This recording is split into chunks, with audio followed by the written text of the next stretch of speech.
Welcome back. Let's talk commodities. Manisha is now joining in. Manisha, what are you looking at? Thank you for that, Rima. I'm looking at the crude oil prices because it's a very sharp decline that we are working with onto this one. Well, remember, last week was a 4% of gain for the crude oil prices, but today in the Asian markets, it has been a 4.5% of a decline in the initial opening markets itself. So with that, we are trading at a two-week close when it comes to the crude oil prices. If you look at in this year on how the crude prices have been, well, it has been a negative one, 4.5% of decline for WTI and 6% down for Brent prices in this year until now. If you look at the highs and the lows in this year as well, you'll realize that we are on the lower side of the range at this point in time. So when you look at the Brent crude oil prices, well, we have seen a high of $91 in this year, and we are trading at around 72 at this point in time. We also have seen prices go below 70 at one point in time as well.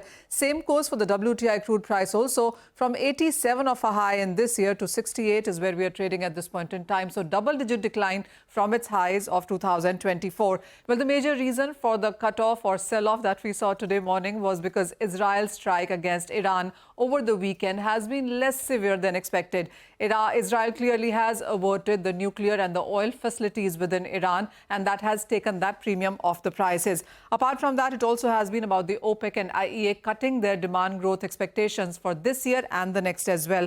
And the markets are looking at OPEC to increase production from the 1st of December. The next meeting that the OPEC and allies will do is only on 1st of December. So until then, it is going to be status quo perhaps coming in from that agency. And then markets also are reacting to the US production, which is near all-time highs. The China's shift from diesel to EV and electric vehicles has been another reason that you are looking at demand perhaps peaking out there. And then dollar index trading above 104 has led most of the dollar-denominated commodities under pressure there. When you talk about the outlook then in 2025, not too many global banks and brokerages believe that you could be looking at higher prices from here.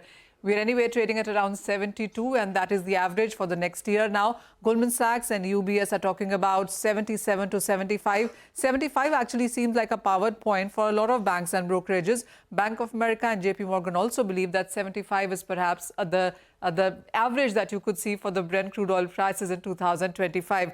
We have similar statements also coming in from HSBC, and there are even lower targets coming in from Wells Fargo at $70 a barrel. Most bearish, of course, coming in from Citi. They believe that the demand will decline, supplies will increase, the China's demand will not come back, and once the war premium also goes away, you could perhaps be looking at $60 a barrel of a price in next year. $60 a barrel, that would be a dream come true for a lot of these OMCs and other users as well, right? Thank you so much, Manisha, for joining us as always and making sense of what's happening in the commodity space, specifically here in the crude oil market. With that,